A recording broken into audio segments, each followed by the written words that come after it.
Kadama TV bakadama ab'enjawulo babadde batubuuza ku kintu ky'okukola oba okukuba ekicuba nga bagamba ennyumba bw'eba entamye nsobola ntya okukola ekintu ekyo nga ffe tukirinaako nnyo tetukirinaako nnyo magezi wali tukimanyiiko nnyo wabula tufuna bakaddaama abaali bakikozeeko ne batubuulira kati ate waliwo nakino ekintu ekyokuba ng'abantu bagamba nti boosi agamba sayininga contract sijja kusayininga sayininga sijja kusayininga kuba ennaku zino bitandise bya mpaka nga baba sayiningisa ku mpaka oba kutrikinga n'osayininga ku mpaka kuba kimanyi bakadaama kati babbeeyi tewali gyojja kufuna mu kadaama engeri gye batakyayingira kati olwaleero tugenda baleetera kadaama ono ye agamba atunyumize ekicuba ye ekikye akikuba atya kijja kitya okubeera nga ye takyakolera mwezi wabula asobola okufuluma n'agenda n'abeera ng'akola naye ng'ate akikolera mu ofiisi sooka tuwulire kadaama ono atunnyonnyole halo nyabuli Kadama TV gyebaleko Mr. Kadaama bali kutuweereza mukwano kutunuddeeko nnyo munnange mukama kutuweera omukisa nga bulijjo akwongere yongere tulajanye nnyo abamu tukooye twalaba ng'emitima gijja kutwabika nga bwe tunaabeera ku puresya y'omu kiyumba nga bw'okwata puresya gy'oliko mu kiyumba ogateeko ne puresya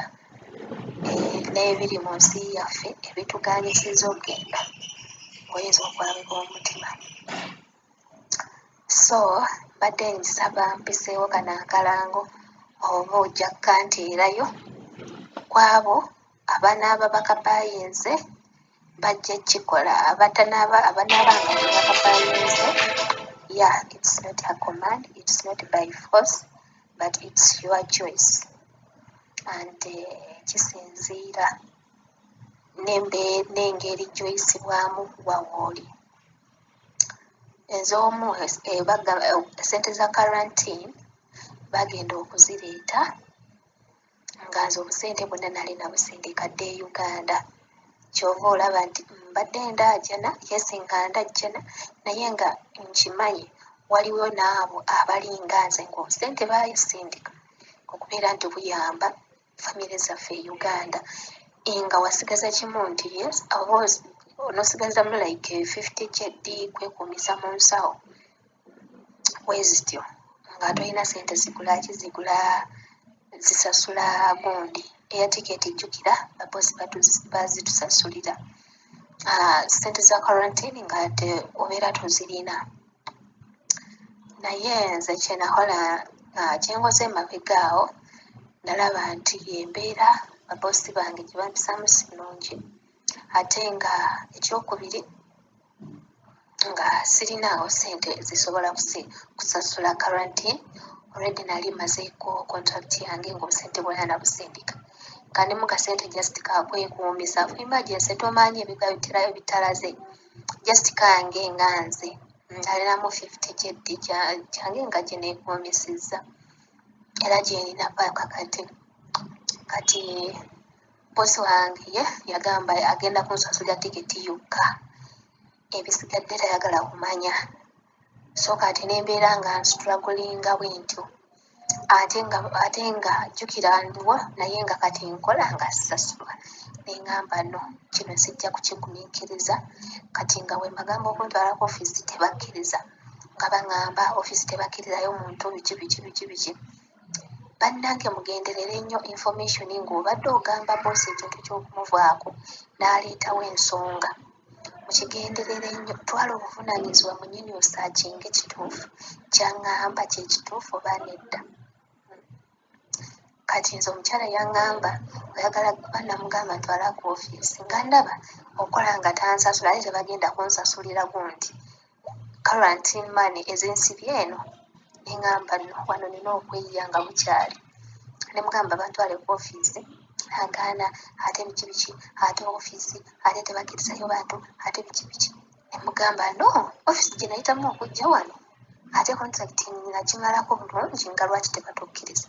wabeerawo obwetaavu nze mba nina okubatuukirira baagala tebaagala bakyalinako obuvunaanyizibwa paka lwenfuluma wano kati ne mbalemerako ne bantwala ku ofiisi.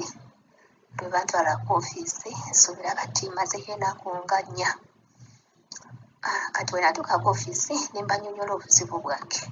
Ne mbagamba naye sirinaawo ssente, singa mbadde nazo nandisasudde mwennyini ne ŋŋenda. Ne mbanyonnyola ne ŋŋamba naye siri mumativu, yes, ssente tezibakwatako za karantiini, naye ate ku bbanga lye mmaze nga mbakolera mu mazima, nga mbakolera bandibadde bansasulira obwo obusente ne nsobola okukola ki okugenda. Ne baŋŋamba naffe tuba tubiraba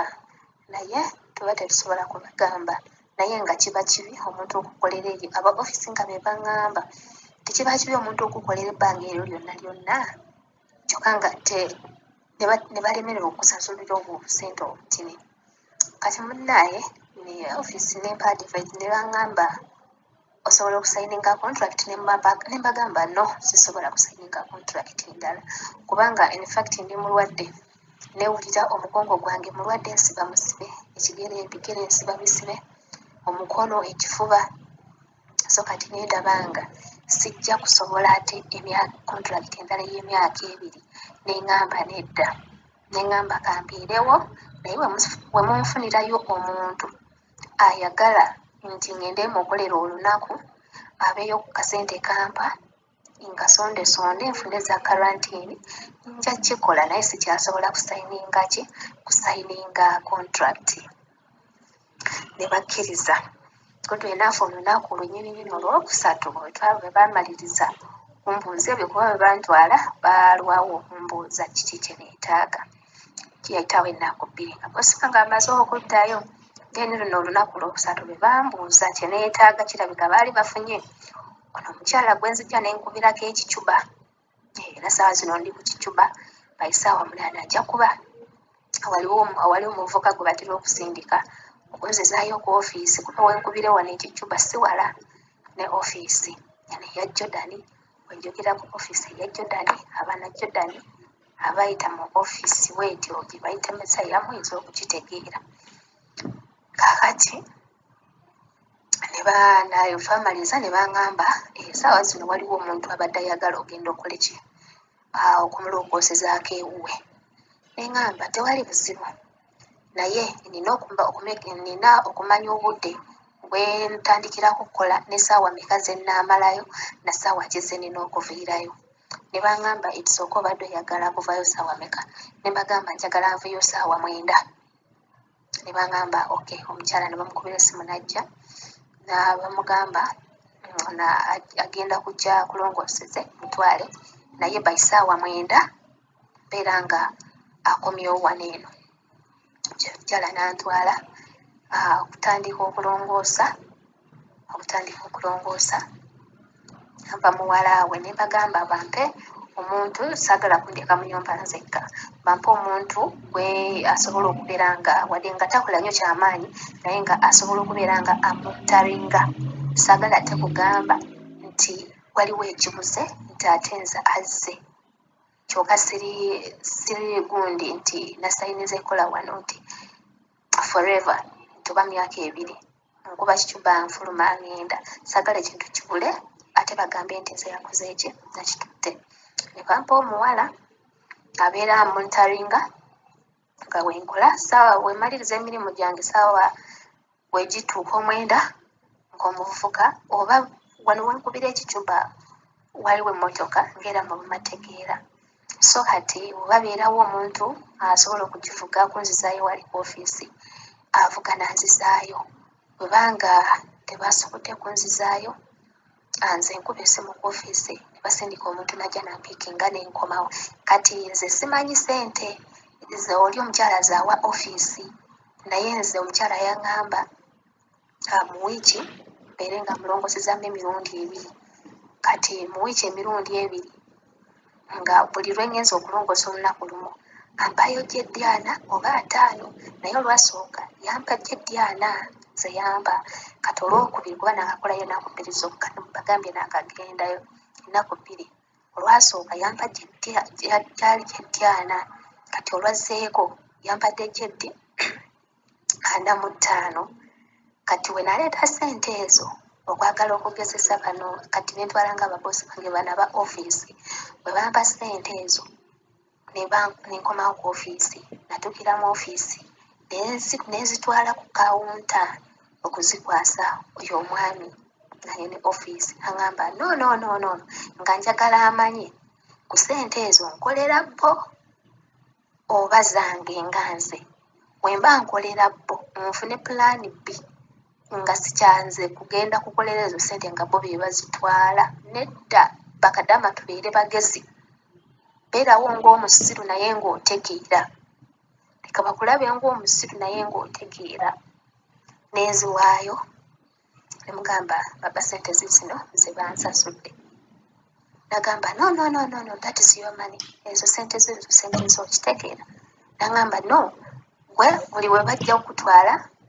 okukola ezo ziba ssente zo zitereke mukitegeera kati awo nekimanya nti ekitegeeza kano kenkola kange naye nali manyi wali omukyala okubeera nga antwala simanyi oba zaali meka oba zaali jeddi meka naye nze nabagamba sisayininga contract era n'omukyala namubuulirawo ne mugamba no nze ndi of emergency njagala kudda waka sisayininga contract so that bayinza okumulimba eri nti wakadaama asayinize banga werit ne mugamba no kati nsuubira akasente ke yabawaayoko just akasente okubeera nga buli wiiki emirundi ebiri genda nemulongooseza so awo enkubiririza abaana bannange nti obanga olina boosi nga okyali mu kiyumba ng'onyigirizibwa ng'osobola okwogera ne ofiisi yo kubanga ofiisi gyensula yesu mu kisitoowa mulimu omufaliso naye nkuba otulo ate nenkomawo mangu nenfuna ne ku kacyansi neenaabako nga bukyali okusinga eri mu kiyumba gye mbadde nga stress ekutta n'okunaaba tonaabye tufunye budde emirimu gikuwuuba abaana bakuwuuba abakulu bakuwuuba so kati mpulira nga wano at least minds zange zigenda zikakkanamukko in fact olweggulo lwe lwabadde oba olunaku olwokubiri yes so kati nkubiriza abaana mwenna ng'oli mu kiyumba ng'olaba kikuttamye naye nga tokyayagala kusayininga contract endala tolina wakuddukira boosi wo takulimba mbu ofiisi tebayagalayo bantu obuvunaanyizibwa bwa ofiisi kubanga gye watuukira tukitwale nti eno tulinayo amaka abiri ewa boosi gy'oli bwe baba bakuyisa bubi mugamba akuze ku ofiisi wakutuusa ku ofiisi nekuyisa bubi bagambe bakufunira entambula bakuzeeyo Uganda kitegeera kubanga be bantu betutwalanga ze famire kati nze boosi yali angambye ofiisi tebaagalayo bantu neŋŋamba no enamba ya ofiisi njirina kankube nze ne mbakubira ne baŋŋamba oyagala kikunze njagala kudda ku ofiisi baŋŋamba amalako contract kunze dda ne basula ne banzizaayo so bannange obanga olina ofiisi oba eyange gye nayitiramu oba yeeyo gye wayitiramu gye bayita mazaya okubira abamazaya bakubire bawe enamba ya boosi wo bamukubire waba akuyisa bulungi ng'okyayagala n'okukola sayininga contract endala kubanga ebigenda mu maaso mu Uganda mubiraba n'ogenda kusigala mu karantiini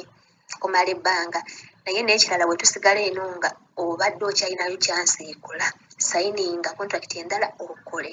w'obanga wooli toli comfortable kubiraba ofiisi yo yonna kubanga twagira mu ofiisi za njawulo naye